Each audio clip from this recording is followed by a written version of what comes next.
Next, we're going to have a panel. I'm going to ask that panel to come up right now and take their seats up here. We're going to be hearing from three extraordinary leaders. First, the moderator of our panel. This is somebody who many of you already know. He's the former mayor of Pittsburgh. He's a senior fellow at ULI, and that is Tom Murphy. Let's give him a round of applause. Next, we have Christine Mackey. Christine is central to what is happening here in Phoenix today. She's the Director of Development for the City of Phoenix. Christine. And last but certainly not least, the founder of CEOs for Cities and the president and CEO of the Boston Foundation, Paul Grogan. The title of this is Partnerships That Make the Cities the Center of Innovation, and I turn it over to Mayor Murphy. Good morning. Delighted to be here. I come from a city that transformed itself in large part because of partnerships, and I'm honored to be here with Christine and Paul. Now, I want to start with a quote that Lee used that he got from Steve Jobs. It says, "Tear down walls, build bridges, light fires." Do you remember that quote? 2 or 3 of those is about conflict, right? Tearing down walls and lighting fires means conflict. And I think it's important that we start not with all the good news, but understanding if you're going to make change, there are going to be people that will oppose it because people oppose change. And I'd like to talk to Paul and Christine a little bit about that as Phoenix transformed itself. And Paul, you've written books and looked at what went on in Boston. We had important partners that shared the vision, but there were those that opposed the change. How do you respond to that? So what happens when you say you're going to spend money, public money, to build a campus? Some people thought you were crazy downtown. How do you respond? You know, I have been called crazy a lot in my life. Our advantage is we have tremendous leadership. Mayor Stanton is an incredible visionary, an incredible leader. So he is always the one on the front lines, willing to take the hits, willing to step into what he believes. And he messages the neighbors. His staff works tirelessly with the surrounding neighborhoods. But I think the most important part is to really gain the community's buy-in. Let them understand why you're doing what you do. Don't tell them what you're going to do. Don't take something to them fully baked and say, this is what we're going to do because I know everything and you know nothing.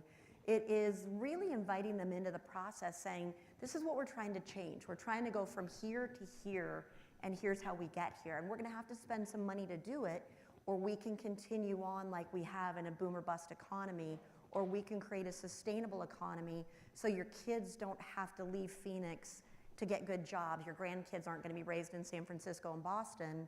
They're going to be able to stay here. And you're always going to have the naysayers. That is something in our business that is going to happen consistently, but really inviting the community into the process and letting them feel that they're part of it has been a tremendous success for Phoenix. Paul? Before I answer that, Tom, I just want to extend my thanks to all of you for being here. It's very gratifying, as you can imagine, that some 20 years later, this little idea that Mayor Daley and I had is going strong with so much new participation. It's just terrific. And it's also great to be here where there is this embrace of the city going on in such a marvelous way. So great choice to have it here. And again, my thanks for your participation.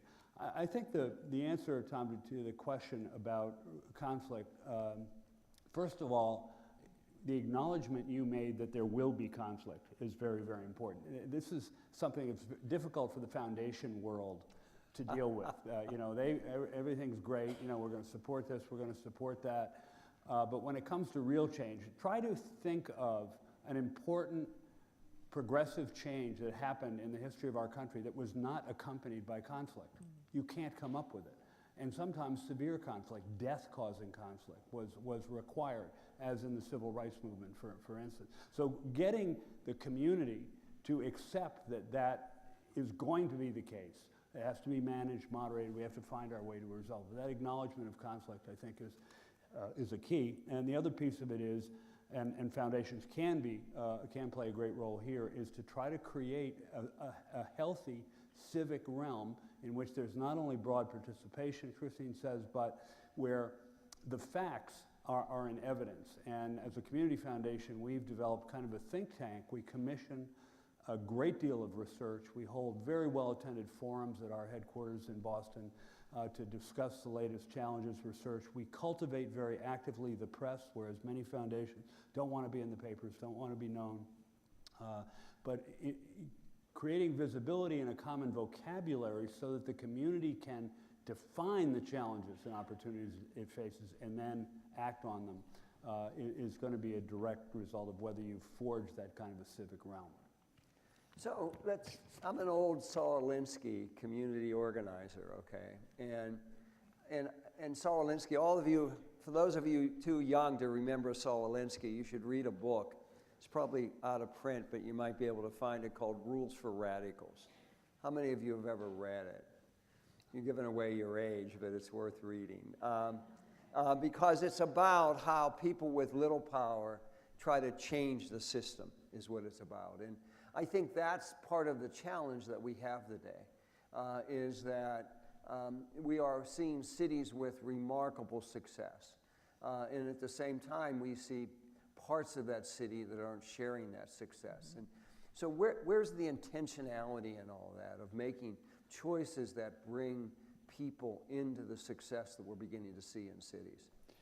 Well, I think part of that is acknowledging when things are happening that you really didn't have anything to do with, particularly favorable things. Now, politicians are going to take credit if things are going well, and that's understood, and that's fine. But one of the ironies of the tremendous renaissance that's occurred in Boston is that the major forces that created that were not originated in the city at all.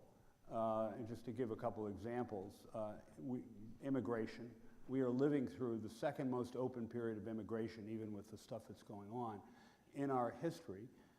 It's just beyond dispute that immigration has aided our cities enormously. In fact, Boston stopped losing population in 1980 and has been gaining ever since.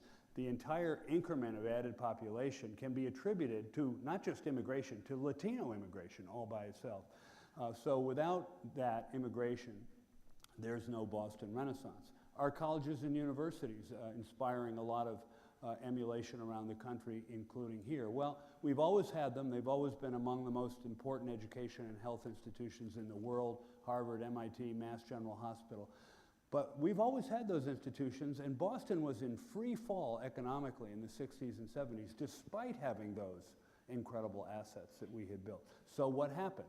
Answer: the world economy changed and gave great new value. In effect, repriced all of Boston's distinctive assets so that research universities and teaching hospitals, we have 8 research universities in the metropolitan area, 15 teaching hospitals. All of a sudden, these things had importance and consequence that they had never had before. So, and it's very important that leadership be alive to those things, even if they weren't created by civic leadership, because there are important opportunities to take advantage of that, or you can squander it. And we almost squandered the university advantage because of a very poor relationship between the city of Boston and Harvard University that was really toxic.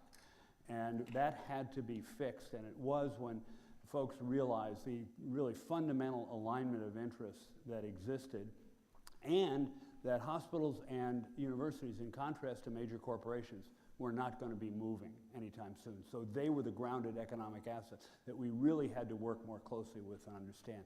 And that has happened. Now there are great relationships across our tremendous college and university community with the city, and it's allowing us to do some great things. Christine, to pick up on the theme that Paul just brought, I use you guys here in Phoenix as an example of sort of intentionality. You made a decision, a very intentional decision. The city and ASU. ASU could have stayed in Tempe and built a beautiful campus. You made a very intentional decision to build this remarkable complex here. that fundamentally changed the direction of Phoenix in remarkable ways. How does that happen? How do you, what's the genesis of that intentionality? Well, as was said by the dean of the law school just a few minutes ago, I actually was employed in downtown Phoenix in 1986. And was here when Jack in the Box was where City Hall is today, and these were houses. I was here also. Thank you. There were thank more you. homeless people than anybody else. Yeah, right? they outnumbered us like Yeah, crazy. It was yeah, all surface right. parking, no structures, and it was a far different place back then. And in the early 1990s, I fled to the suburbs. We fled to quality. So I fled to become Chandler's economic developer for about 16 years, and downtown was dead. I'm not even talking about it was limping along. If you weren't courts or law, there was no reason to be in downtown Phoenix. In the early 2000s, Phoenix said, we have got to stop losing all of our assets to the suburbs. We've got to pull things back into the central city and allow the central city really to thrive again. And I'm really not being funny or tongue-in-cheek when I tell you this was all conceived on the back of a napkin over a lunch. President Crow and the mayor and council started to talk about how university partnerships could change the central city, could change downtown Phoenix. And they started to talk about how ASU could expand into this area. And the mayor and council believed in it, and they were willing to go out and run a bond that allowed for about $300 million to invest. And our citizens overwhelmingly voted to tax themselves to create this. And it kind of was born. And the first of the buildings were the Walter Cronkite School and the remodel of some buildings. But even prior to that, it was the city deciding on the biosciences campus, which some of you will tour today, and some of you will be in the warehouse district, and some of you will be with me at the 27th Avenue landfill.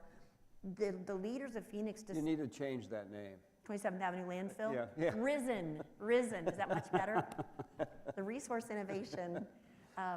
So it was very intentionally scoped out to rebirth downtown Phoenix. And I will tell you, as a lifetime resident of Phoenix and a 25-year economic developer, without ASU, without U of A, without the biosciences campus, and without the investment in light rail, downtown Phoenix is not what it is today. That was in 2001, 2, 5, 6, 8. That is the platform by which downtown Phoenix was reborn. It's the platform from which innovation happened. And what we've seen that in a lot of cities now. So one of the lessons I think you can take away from this is intentionality. I don't think what happened in Boston or what happened here in Phoenix happens by accident. It happens because leaders are very intentional about reimagining their city in a different kind of way. We went through that in Pittsburgh, which was the city that was the manufacturing center of the United States, and then it wasn't. The steel industry left, and we needed to remake ourselves. And it was the president of Carnegie Mellon who said we could be the economic drivers. Well, the universities in many of our cities were there for 150 years and, did research and taught people but didn't hire people. And so they were talking about a different kind of role the universities would have. What I have seen, you have a paper I've handed out. It's 6 years old now. But what was striking to me, if you look at that paper, if I said to you, what city in America gets more research dollars than any city, what would you say? Boston, San Francisco? It's Baltimore. Baltimore and Johns Hopkins gets $1.8 billion a year on average in research, and the University of Maryland, Baltimore gets about $400 or $500 million. And there's no evidence of a technology economy in Boston or in Baltimore. Baltimore should be the Silicon Valley of the East. Why is that? It's something that Boston's recognized and Phoenix is recognized, is that because you have to create an entrepreneurial culture, both in the university and in the community. And maybe we talk about that a little bit, Paul. You're sort of the godfather And then Christine, you're the more recent one. And Gonna be the godmother?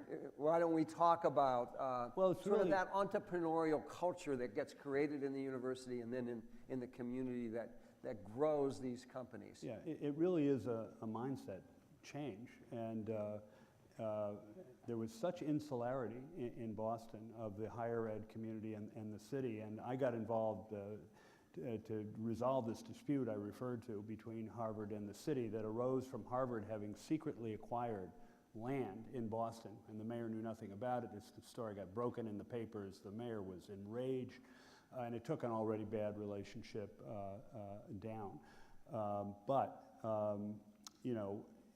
There was this idea that we were losing corporations to mergers and acquisitions, and this sort of new question, what is the economic base that we can count on in this city? And CEOs for Cities played a key role in that, because we got Michael Porter back in the 90s to do one of the first pieces on this whole issue of the relationship between anchor institutions and economic development. And it really planted and spread this idea of these stationary institutions that could be counted on, but you have to forge a relationship, and cities have to become pro-university, just as universities have to get things from their town. I used to say, and this would blow people's mind, every mayor ought to be convening their hospitals and universities and asking, what can I do for you?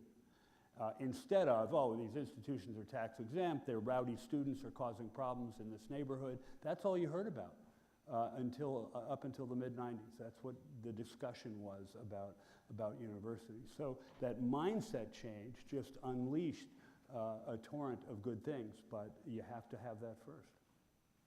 Christine, why don't you talk about how, you began to really, about how you build that entrepreneurial culture here my view is it needs to exist within the university. And I think particularly in ASU, I've seen that in a remarkable way of how the university helps students and professors and others think about starting businesses.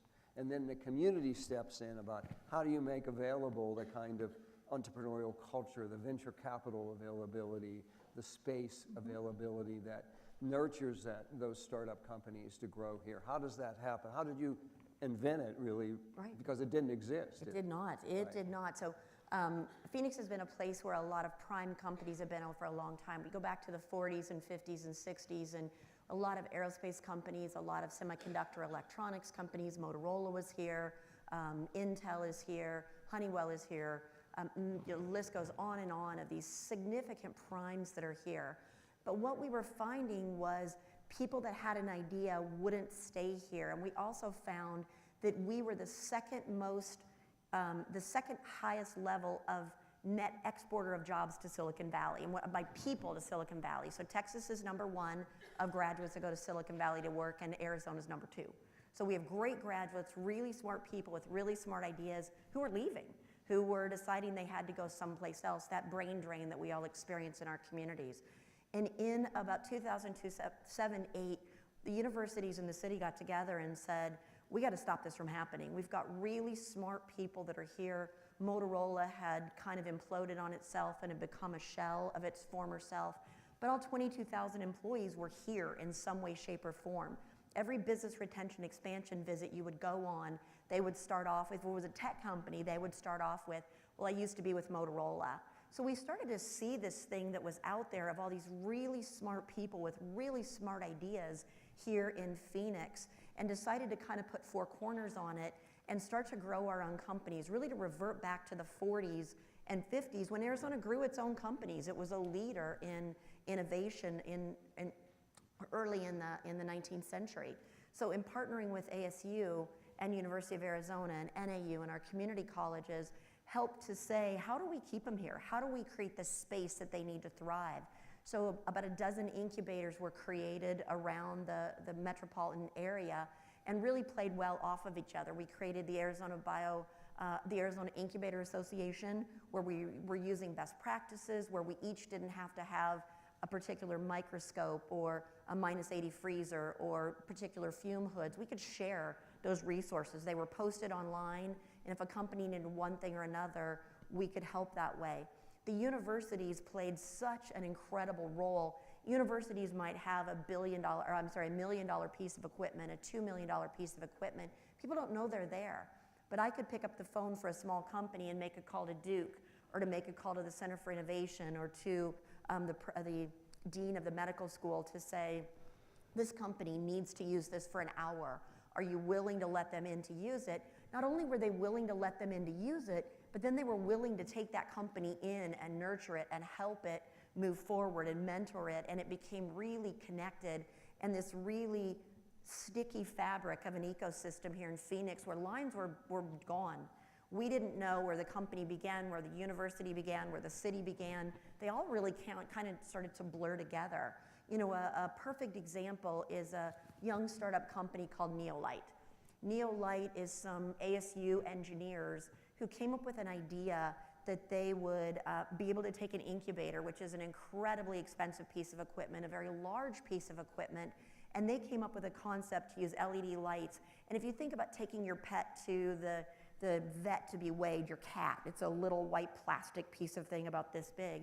They came up with an idea to very inexpensively get an incubator in country, get an incubator into rural areas, get an incubator into Africa and Asia and other areas where they're very segregated markets, and ran this through ASU. The city of Phoenix got in with them. The Center for Entrepreneurship and Innovation at the community college involved with them.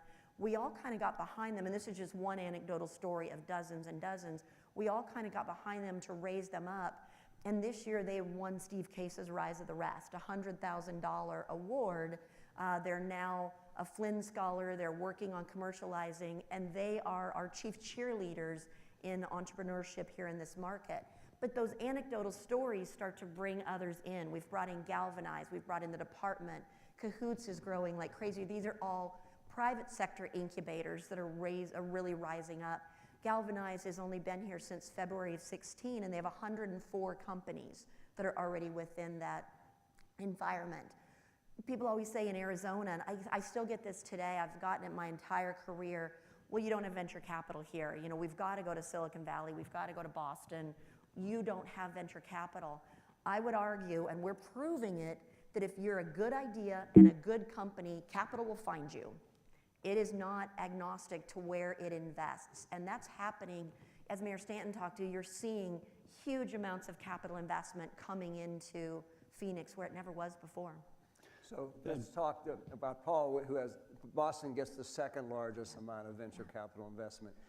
Silicon Valley by far the largest. So Paul, what was the intentionality of the relationship the city began to build with the university? Well, a lot of it came from disappointment, frankly, which was that Boston lost out on the personal computer revolution. That happened in California, even though we had been technology leaders at an earlier stage. You lost Mark Zuckerberg also. Yeah, and more recently Mark Zuckerberg. But the good news is we looked at that whole experience, and the leadership of the community, public and private, said that's not going to happen again. And so what's happened is a very conscious effort to build an innovation economy mindset, and MIT is hugely significant in this, although Harvard is important, and the others as well. It used to be, we've always generated the ideas, but in the past those ideas would be taken to another market and developed. Further, the companies would develop, the products would develop, and now we have a whole infrastructure that is keeping a far greater number of those folks. So we learned from the reverses that we've had, and again, it's all about looking at a situation and seeing what might be there even when it's a negative. Another thing I wanted to just interject into the conversation, because it's so relevant here, is the economic development possibilities of what we have to do to save this environment.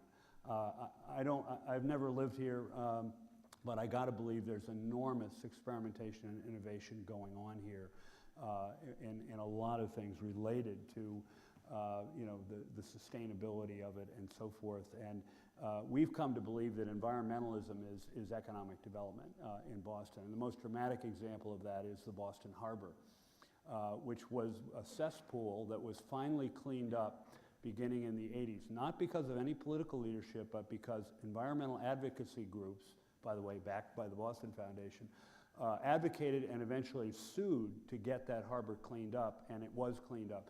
There was no discussion at that time about the economic consequences of that. But look what happened. The Boston waterfront is incredible. It's booming. Where did General Electric decide to locate their world headquarters? On the Boston waterfront. So it was an example of something that was kind of an embarrassment, finally got dealt with reluctantly, and it turns out to be this bonanza that next to the universities and the hospitals may be the most important driver of the economy we have. And no one imagined that when it was happening. So how many of your cities are chasing Amazon? I'd say more than 50% of you. Well, somebody, good luck, okay? But of the 100 largest cities in America, in 60 of them, the largest employer is a university or hospital.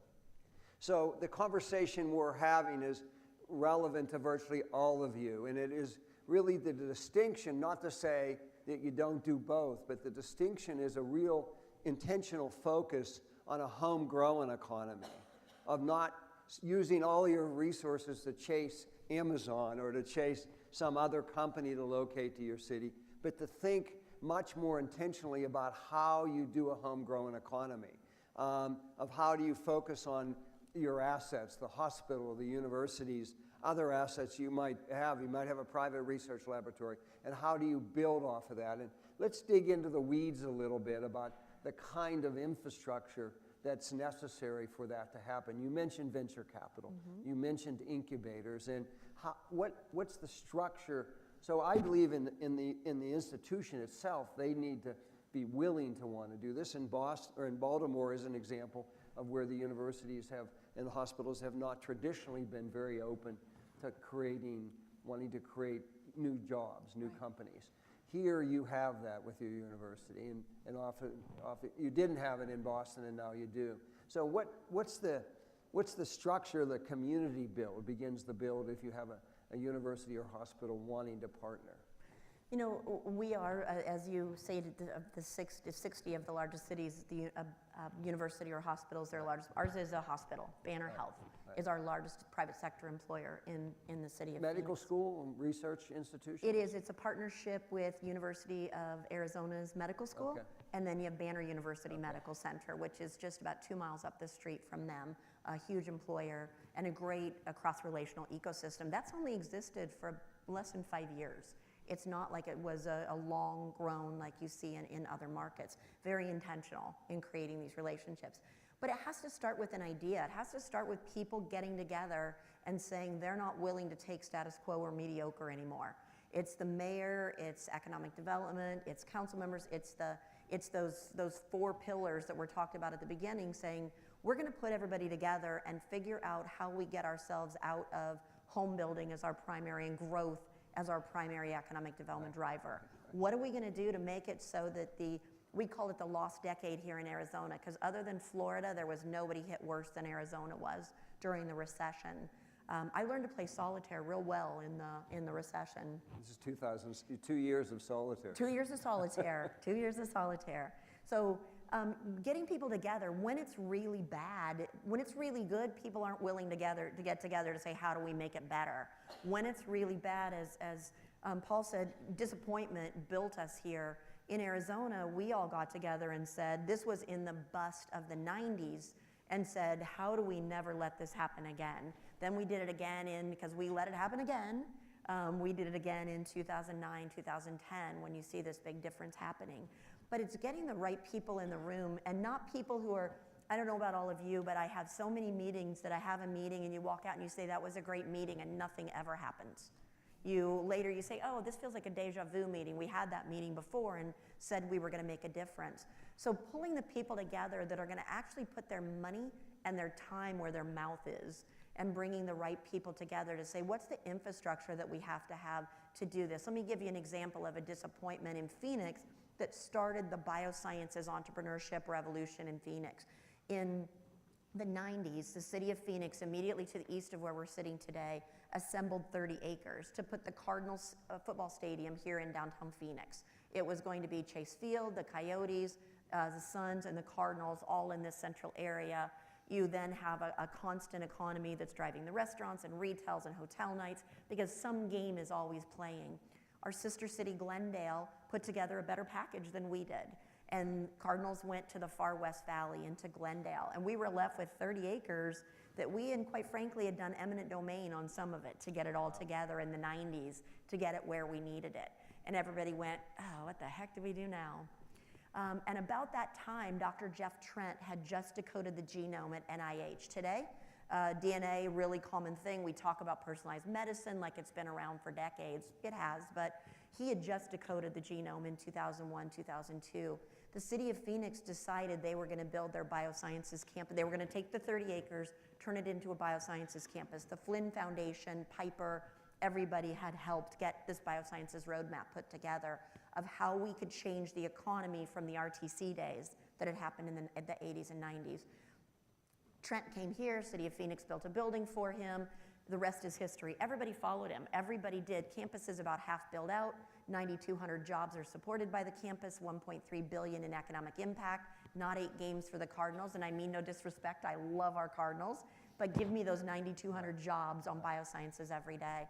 Now it's ginning up its own jobs, it's ginning up its own innovation, it's acting as a magnet and a draw. But that conversation had to start with elected officials to say, well, we just did eminent domain, so we can't sell the land for a private purpose. We have to do a public purpose on this land. Paul, is there something as dramatic in Boston? Well, I think the dramatic opportunity that we have that really takes advantage of what these institutions are and what they need is in the area of workforce. You look at the demographics, and particularly if immigration is significantly curtailed, which it may well be, in the years ahead, there are going to be dramatic labor shortages all over this country.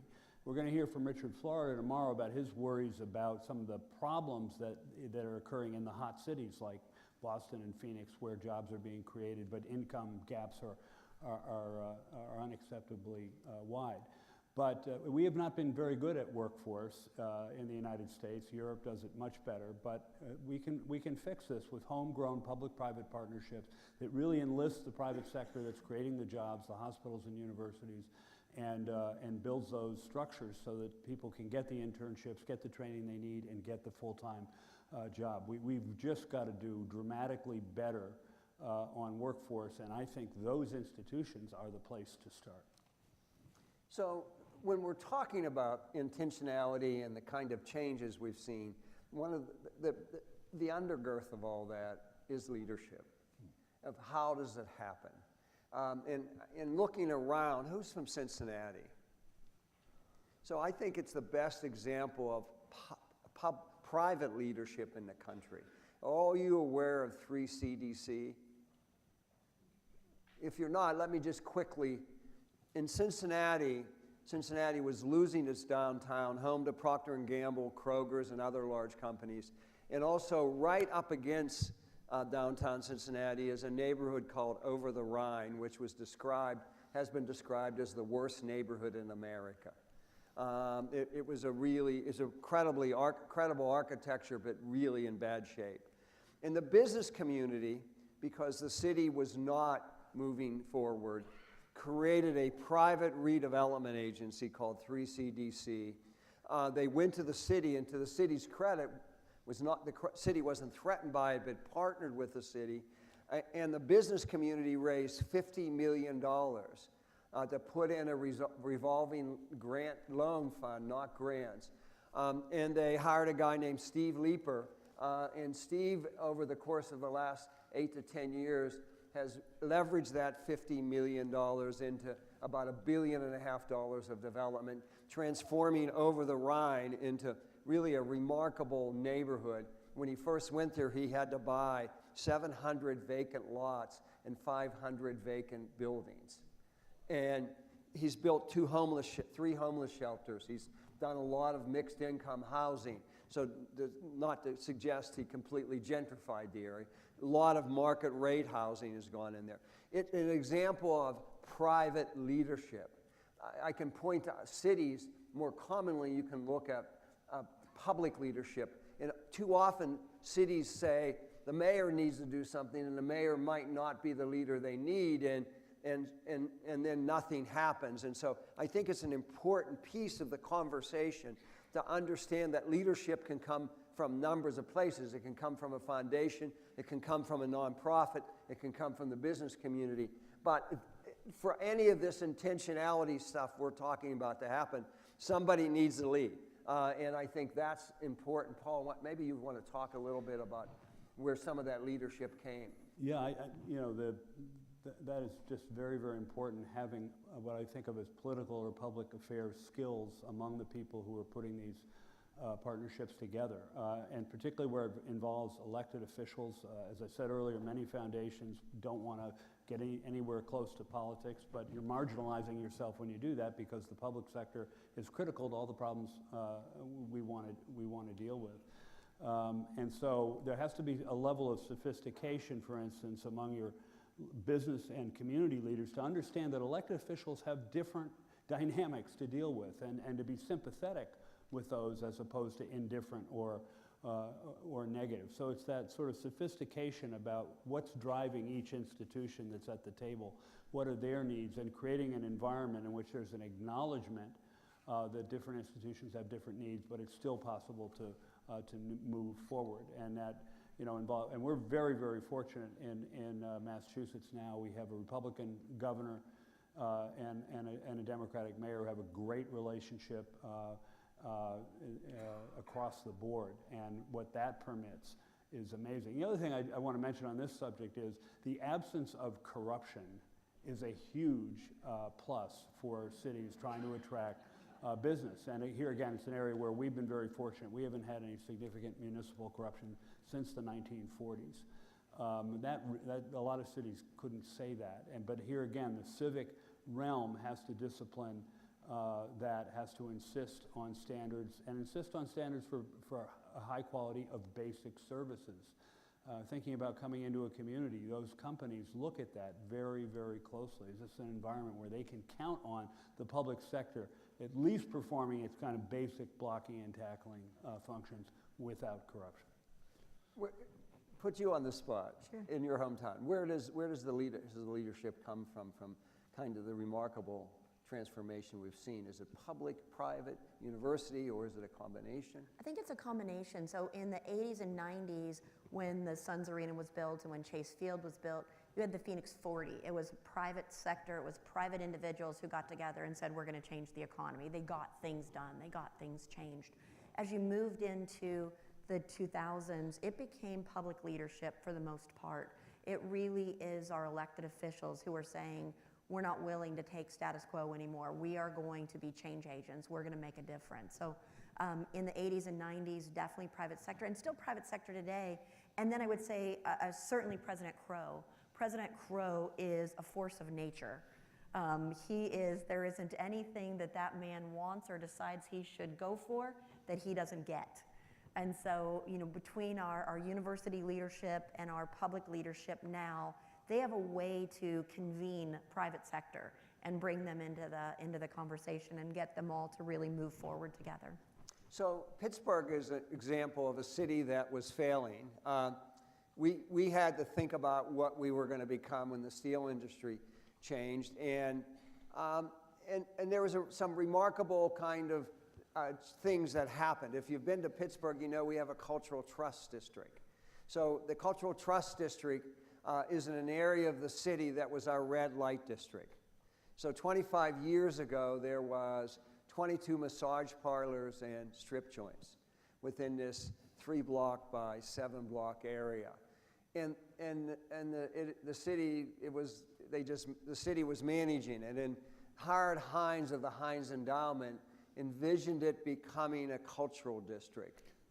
And there were 2 big old vaudeville theaters there. One was a burlesque theater, but they had been, these grand old theaters, and the Hines Endowment bought those, created an organization called the Cultural Trust, and bought those, and then began to buy up other buildings. And I can tell you, as a state legislator at the time, I was a doubting Thomas, didn't think it would work. And even when I was becoming mayor, people were going to the symphony on the same corner that the prostitutes were standing on.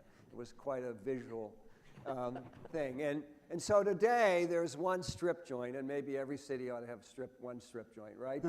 But there are 1,500 legitimate performances happening there. The ballet, the opera, the symphony, theater of all now located in that area. It's bringing 2 million people a year in for cultural activities. Our school board built a performing arts high school and middle school in the district. Our son went there, and he would come home once a week and say, you know, that the Cultural Trust would sell tickets for $5 to the students if they hadn't sold out a symphony or theater or ballet. Son would come home and say, you know, we're going to go to the ballet tonight. We all got tickets, he and his friends. I need $20 to stay downtown to go to dinner. Don't you want your kids to grow up like that? And none of us believed it, but it ended up becoming this remarkable partnership led by the foundations to create a place that didn't exist in Pittsburgh. And for me, it is one of the best examples of demonstrating the power of culture and the arts on economic development. If you want to think about something like that in your city, you want to come to Pittsburgh to see what they've done. Kevin McMahon at the Cultural Trust District, ask him about it. It's a remarkable story of the kind of shared partnerships and leadership that can go on in cities if cities are open to partnering with other people. And I think maybe you have some stories like that also. Well, arts is just so critical, and Tom, I'm glad you brought that up. You know, when you think about why cities exist, I think only cities have the ability to preserve and transmit cultural legacies in a comprehensive way. And only cities create the conditions for extensive new creation in the arts. And that's a great case for cities right there. And so making that not a peripheral thing or something or an afterthought, but something that's central to our thinking about how to make the cities as vital as possible. And Boston is a great case because we have these storied institutions that are world-renowned, like the Museum of Fine Arts and the Boston Symphony Orchestra, et cetera. But the environment for new creation, for individual artists, for grassroots folks who are below the radar screen is not nearly as good as it is in many cities. And we went through a process of doing the research, pulling people together, getting people excited about the possibilities. And now we're filling in the gaps with grants programs for the two leading foundations, ourselves and the Barr Foundation, that is producing this radical upsurge in resources going to individual artists and very young and small organizations. And it's going to just have a tremendous impact. The other area where we have been very weak is public art. Just hasn't been a priority for reasons that I don't really understand. But the Boston Foundation, working with the city and the mayor, our mayor, Marty Walsh, is very keen on this, talked about it during his election campaign, to try to create a structure that will vastly increase the ease with which all sorts of entities can produce and display public art across the city. Christine? So when you look at downtown Phoenix, where you say you're good, I'm not even sure we're quite to good yet, but we're getting there. We're definitely not great, but we're getting there. So we have Roosevelt Row, which was in the 90s was that prostitution-laden place and all nefarious activities and tattoos, and not tattoos, not art, it is, but looking at all the things that were there in the 90s, there were a couple of people who decided they were going to claim back some old houses and do an adaptive reuse and start a record store and an art gallery in that area. It's now ranked in the top 10 art walks in the entire country by USA Today. On the third Fridays, there's 20,000 people that are out looking at art on the streets and buying art and looking in the galleries.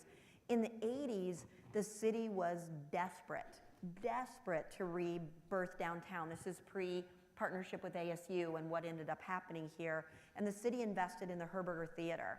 And the Herberger is a performing arts theater. We have the symphony, we have others. So we were working with our money to try to create this vibrant arts district, but that vibrant arts district comes because the groundswell of private sector and the artists want it to come, not because the city tells it has to come. And so the city invested in ballet and the Valley Youth Theater and others, but the true leader of all of it was the Piper Foundation, who said, we're gonna start working and getting everybody together to say, we need to be having a serious conversation about the arts. The arts are what make a difference in making a community interesting, and we are doing a fire-ready aim at it.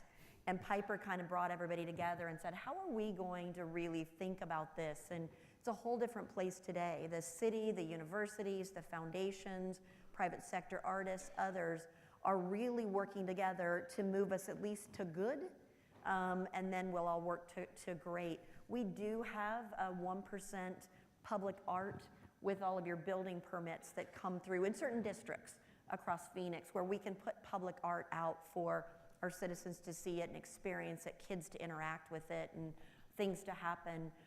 But we have a long way to go in the arts here in downtown.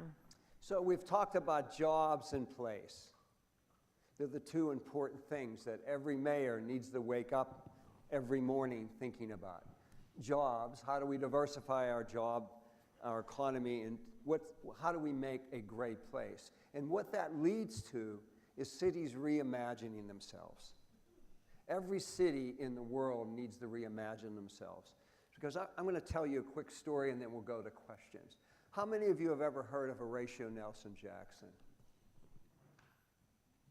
There's one person. You all fail American history.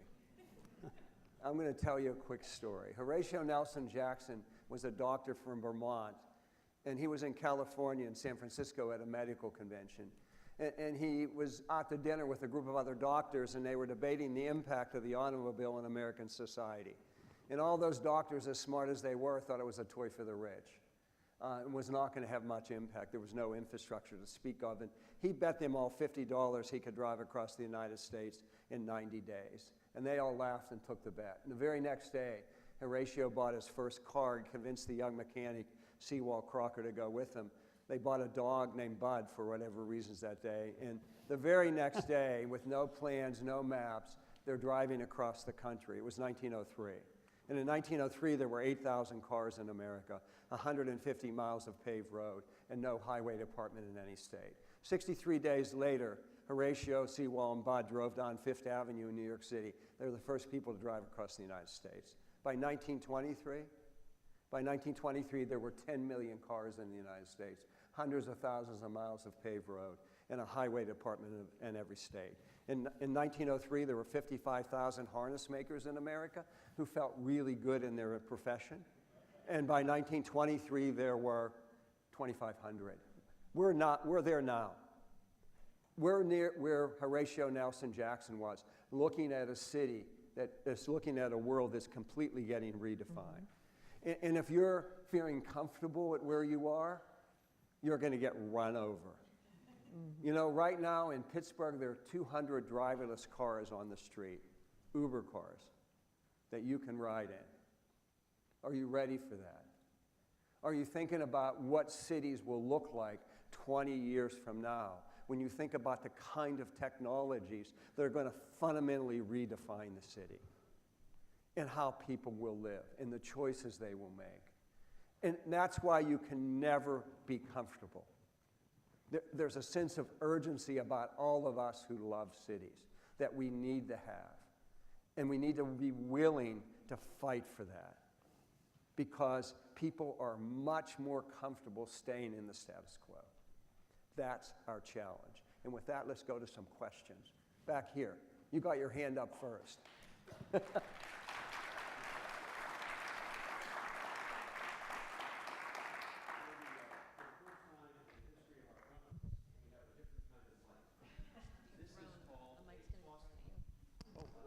And so what happens is whoever is going to ask the question, I toss it to you. This could be Oh a my disaster God. or this could be fun. Talk about Who's got the innovation. question? Who's got the question? I don't see it. So is that a new company that started that? They used to be in the harness maker business, and they now decided to go into this. So we're going to do this up here. Watch. Be careful. Catch. Oh my Throw it back to that person. Oh, that's fun. Unless Speak you into want the to do black question part. first. Speak into the black part. Let's see if it works. So am I supposed to hold this Okay, like it this? works. Okay, go. That is great. Like this? Okay. Okay. Get it closer to your mouth there. Christine, I've heard so many positive things about your great city this morning that I have a feeling that all these negative elements have been driven out of this wonderful city. With that as the preface, I really commend you and the mayor for saying things about the relationship with Mexico, how wonderful it has been. And Paul, you spoke in glowing terms about the role of immigrants in the development of great cities. And yet, when you hear from certain elements in Washington, D.C. and other parts of the country, particularly a certain address on Pennsylvania Avenue, you get a feeling that there's so much negative that is associated with immigration and the trade agreements that we have with Mexico and other countries. So it seems to me that there is this undue emphasis on this stupid wall, for one thing, and then crime, and then the jobs taken from American citizens by documented and undocumented. Sir, you need to get to the question. Yes. So the question is, and perhaps it would be a better situation if your two senators, Flake and McCain, had a better relationship with the White House. So the question is, obviously, the record has to be corrected. What can be done so that people in this country, the vast majority, would understand and appreciate the role of immigration and trade relationships with other countries? Thank you. Christine, you want to? Absolutely. So I think cities have to take the most active role in elevating their own citizens and providing jobs and really shepherding the conversation. So cities are where the rubber meets the pavement. It doesn't happen, I apologize if any of you are federal officials, it doesn't happen at the federal level. It happens at the local level, and where we can change and we can elevate that conversation to allow our citizens and to be open and welcoming. Mexico's our largest trading partner in Arizona. Mayor Stanton believes strongly that you build bridges and not walls. You invite people into the meetings, you go and visit and invite that trade back and forth. So we have any number of companies that we work with that they have Mexico presence and they have Arizona presence, they have Arizona presence, they have Mexico presence. But I think the strongest comment on that is, let's look at the automobile. So we hear constantly about we need to bring the autos back into the US to be manufactured. That is not going to happen in this particular instance. But what people don't know is that car goes back and forth across the border 6 times before it's finished. So those are 100,000 Arizona jobs that are created. If those jobs were in Asia, where cars used to be manufactured, in Japan or in China or other areas, that car goes back and forth across the border 0 times. So it's creating strong jobs and strong opportunities that we need to get those messages out to our citizens and in our country, what the real story and what the facts are that are happening in cities, as opposed to the rhetoric that gets people elected. I mean, it's a tragic irony that, I think most of the people in this room probably think of immigration as one of our greatest strengths as a society, just how we've handled that. And there have been some less than admirable periods, but overall, there's no country in the world that has done a better job of welcoming as diverse a population as we have for all of our warts. And that has to be elevated. That we all got to tell much more of those stories, bring the spotlight onto that. We also have to support, and here again, philanthropy is critical. The immigrant serving organizations are under tremendous stress, as you can imagine, dealing daily with what's going on.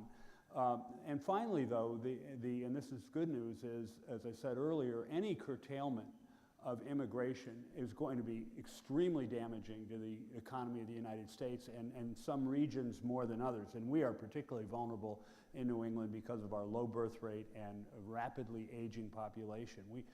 And labor shortages are are popping up everywhere. The universities are very concerned that they're not going to get the foreign students that they have been used to getting. So this really hits people with clout very hard, and believe me, they are very actively in the fight on this whole set of immigrant issues that are playing out. Mayor, if you don't mind, I'm going to just put this person right here. No, go ahead. And I'm going to toss it to him, even though I can hand it to him. Okay. Mention your city and your name. Okay. Testing. All right, my name is Hodge Flemings, and I'm from Detroit, Michigan, and I run an organization called Rebrand Cities. My question is, I've heard a lot about the downtown and midtown area. Would love to hear more about your strategies in terms of activating neighborhood businesses that are off the grid. I know there's about 28 million small businesses, and probably about 46% of them have no website. So just curious about your strategies. Absolutely. So we work really closely with our small businesses. In fact, probably 80% of my time is working with our small businesses.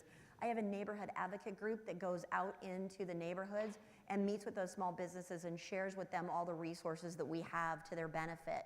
So the city of Phoenix, so my team goes out into the community and helps those really small mom and pop. They probably have gross receipts of less than $250,000 a year.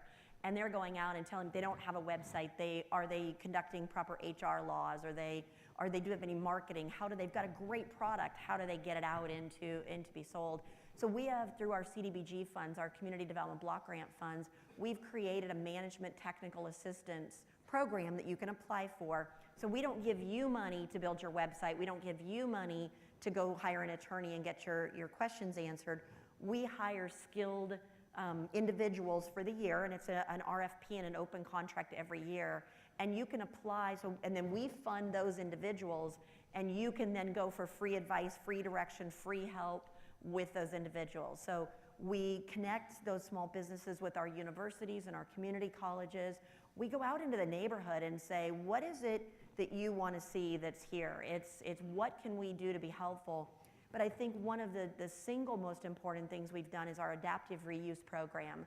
And our adaptive reuse program, so companies really, in all things being equal, would be preferred to be out in the light and be preferred to be able to be legitimate businesses. But cities can drive them underground or into quietness because of our rules and regulations and our zoning codes and things that cause you to have to spend money for things you otherwise don't have the money to spend on. We created an adaptive reuse program where if you're a small business or you're a restaurant under 1,500 square feet, zoning codes can be set aside. So instead of $100,000 of fire sprinklers being put in an old house that's now this really great Mexican restaurant, you can just cut in another door so you have a separate point of ingress and egress into the building. So in case something bad happens, people can get out very, very quickly. So we adjust our parking laws, our landscape laws, our signage laws to let these small businesses really thrive. Because when you look, they're really the bread and butter and the backbone of those neighborhoods. And if the retail and the businesses are failing at the intersection, it spreads like a cancer into the neighborhoods. And if they're elevating and rising, the neighborhood rises with it. And we believe strongly in that. Paul, do you want In our case, what we have done over decades is to build up an extraordinary network of community development corporations operating in low-income, moderate-income neighborhoods across the city. It's hard to imagine now if you've been to our city recently, but Boston was a full participant in the post-World War II urban crisis. We lost nearly a third of our population.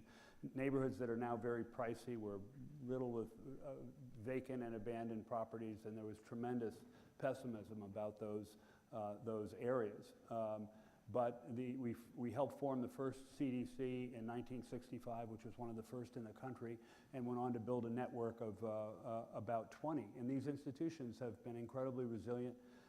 They've been in business between 25 and 30 years. And one of the things they have done is almost completely erase blight in the neighborhood. We have our problems, but you have to look for it. In fact, a few years ago, the late Mayor Menino and I were talking about this, and I said, Mayor, are there any abandoned buildings left in the city? And he said, yeah, there are a couple. There's one over on, and he could actually name the specific property. So it's an astonishing achievement. So if you can build a network, and many of the cities here have community development corporations, and that's born directly on the neighborhood commercial districts with the small businesses that were in terrible shape because of the depopulation of the surrounding neighborhoods and the rise of the automobile and people just not using those commercial districts, which became very dark, dreary, and dangerous places.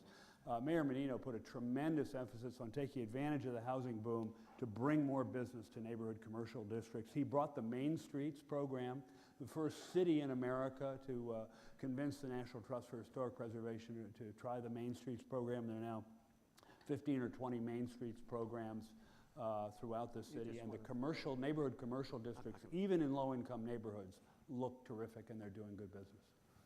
Mayor, we have a question. all the way. He there. just wants to throw this all the way. I'm not Go gonna- ahead. Go ahead, Paul. Or Lee, go ahead. Brittany, go ahead. Hi, Glenda Washington from Topeka. I was wondering, I hear you talk about all the development that's going on in downtown and you know how exciting it is. And I'm very impressed, and I'm just a little old me. But I'm concerned about the low to moderate income communities. Can you share with me what you're doing in that area? Absolutely. So we have 13 employment corridors. This is just one of them. Phoenix is a very big city. It's 517 square miles. To put that in terms, we're bigger than Los Angeles, we're bigger in Chicago, we're bigger in New York. We are a massive city. And our 13 employment corridors are really spread all over 517 square miles. We have, on the low to moderate side, we have a lot of programs, whether it's through low-income tax credit housing, whether it's through our affordable housing that happens through the City of Phoenix's affordable housing program, whether it's through our veterans programs, whether it's through our Workforce Innovation Opportunity Act grant dollars, trying to really elevate. It wasn't always the case in Phoenix. Decades and decades and decades ago, there was a divide. If you were of certain ethnicity or certain income, you were south of that line or you were north of that line. It was a very dark time in the city of Phoenix in the 40s and 50s and 60s when that was happening.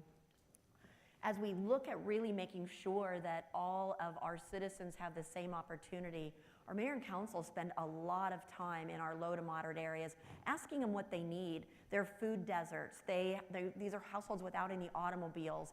The light rail going south on Central. So South Central is probably our most challenged area of Phoenix still. And Phoenix still has a whole lot of challenge for all the good that you see here. Some days I can't breathe. There's so much challenge that you look at.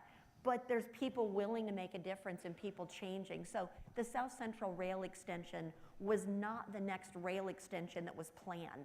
It was planned to go into other employment corridors in other areas. But our mayor and council got together with Valley Metro and said, this is a community that does not have cars. They rely on mass transit. They rely on buses to be able to get to their places of employment, to get to the grocery, to get their kids to the doctors. And how do we elevate that and turn it into an area that we can provide that mass transit? So it's going in first. It will open in 2023 all the way to Baseline Road, serving that community all the way down. But more importantly, unlike what you saw in downtown where you see $9.2 billion of capital investment come immediately adjacent to those assets, we've put together an equitable economic development group to not allow now private development to come in and private developers to assemble land and duplicate what they've done here, but rather to help elevate the businesses that are there and allow our citizens that are there in our most fragile, low, moderate areas to fix the things that are bad. And I apologize, I'm going on, you've hit my area of passion. So a landfill that we have, it's called the Del Rio landfill. And it is in South Central. It's between 7th Avenue and 16th Street and south of the river. Because back in the day, why wouldn't everybody put all of their landfill and their smelting plants and their auto crushing right next to your water source? Why would that not be a great place to put these things? So we've got this landfill, 156 acres, that's immediately adjacent to a low to moderate neighborhood, a very challenged neighborhood. And they've lived with it since the 40s. It closed in the 80s. It was a Superfund site. Nothing's ever happened to it. They schemed of it to be a park. The city can't put together the park that they would like to have. So we're taking it out for request for proposal to say 30 acres of it never was a landfill, it was a park. So private development can come in and in lieu of paying this, and bring jobs, in lieu of paying the city for the land, why doesn't private sector turn the rest of the landfill into that open space connected area and reinvest in it every year instead of paying us rent for the land? We've now elevated a 156-acre landfill and turned it into something pretty positive. And it's looking for those nuggets where we can help make a difference with our very limited resource. But it's a tremendous focus of this mayor and council. I can't say we're great at it. I can tell you we're all doing our best with it. Paul. Well, it's a huge challenge. It's just very clear that as a society, we are not producing anywhere near the amount of affordable housing that is required. And particularly multifamily rental housing is where the acute shortages are, and that's a very urban issue. And it's sort of analogous to the workforce is that we just have been reluctant to appropriate the resources to create the affordability that's required. And it's a particular problem in the hot cities where the income gap is wider because the economy is so strong and higher compensated people are the ones that are getting employed. So this is a very serious problem that needs a much larger public sector response. Part of that response can be local in doing things like inventorying the publicly owned land that you have that isn't being used for anything, and really being aggressive in identifying ways to bring down the cost of housing. But without, there is a bill proposing the expansion of the low-income housing tax credit, which has been a terrific program. We've just got to put more resources into it, or we're just not going to get there. Can I have one more So thing? we focused on really two things: hope and jobs. So what I mean by hope, we started a program called Ain't I a Woman, named after Sojourner Truth's speech. If you've ever read it, you want to read it if you've not, because it's a powerful speech. And particularly it was focused on citizens of public housing, because we had 34,000 people living in public housing in Pittsburgh. And as you might know, most of the people on the lease are women. And so we had a combination gospel revival and financial training. And so we'd bring 300 or 400 women, not all women, but mostly women, come in, would sort of a pep talk, and we would then, around the edges of the auditorium would be all the banks with tables. And a woman could go up and find out what they would need to do to get their credit clean to be able to buy a house. And we could get people into housing by a variety of subsidies with incomes as low as $25,000 or $30,000 a year.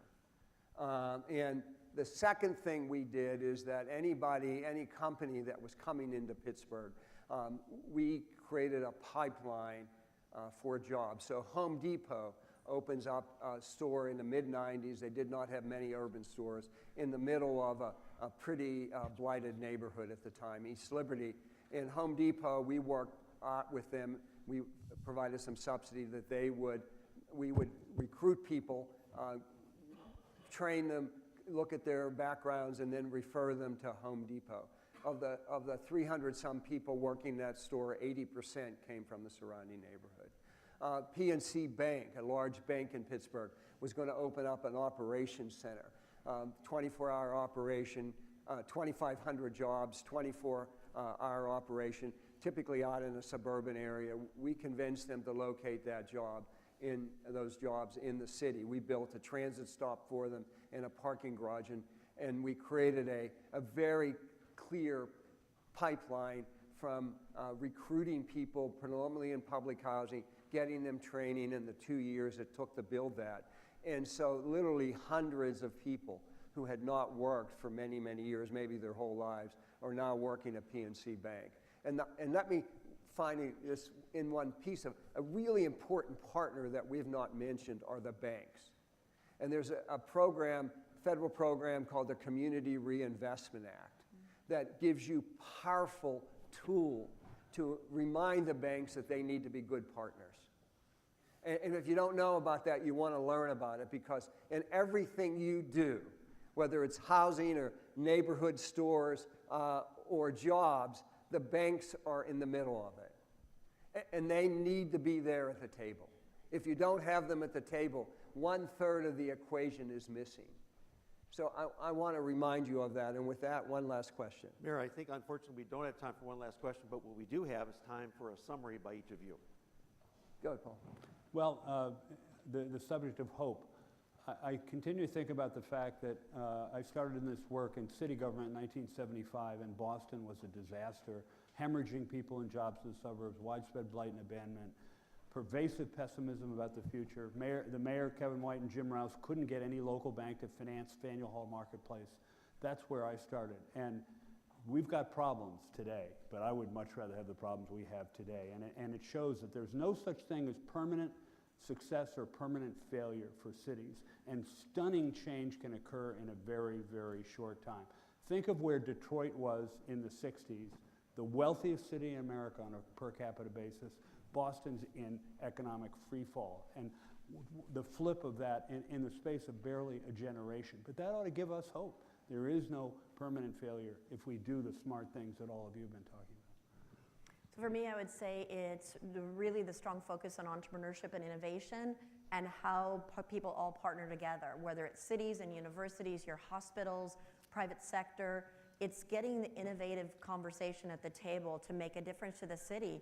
We were a city that was built on retirement and golf courses. That's where Phoenix was in the 80s and 90s. It was a place that they grew on residential housing. We have gone, just here in the central city, we have gone from, we've had a 432% increase in our tech companies in downtown just in the last 18 months, but 310% increase in our tech companies across 517 square mile in the last 5 years. So this is changing based on innovation and partnering together, bringing the people to the table to talk about how you're going to change things, and don't exclude anyone. Get everyone there and talk. And this meeting of CEOs for cities ought to be a call to arms. The federal government is dysfunctional. Most state governments are dysfunctional. Whether it's Alabama, Pennsylvania, I can say this, I'm retired, or Arizona. Look at what state governments are doing. They're whacking education budgets. They're whacking budgets for cities. Some of them are actively antagonistic to cities. We, those of us that love and care about cities and understand the role they play, we need to kick the door down. We need to stand up and understand that we are in the battle to save what I think is the soul of America, because that's where the soul of America is, in cities. And we are facing tough times right now at the same time that cities are thriving. So we need to keep pushing forward. That's your job, whether you're in public government or whether you care just deeply about cities. Kick the door down. Good luck. Please join me. Thank you. Please join me in thanking these three extraordinary leaders, Mayor Tom Murphy, Christine Mackey, and Paul Grogan.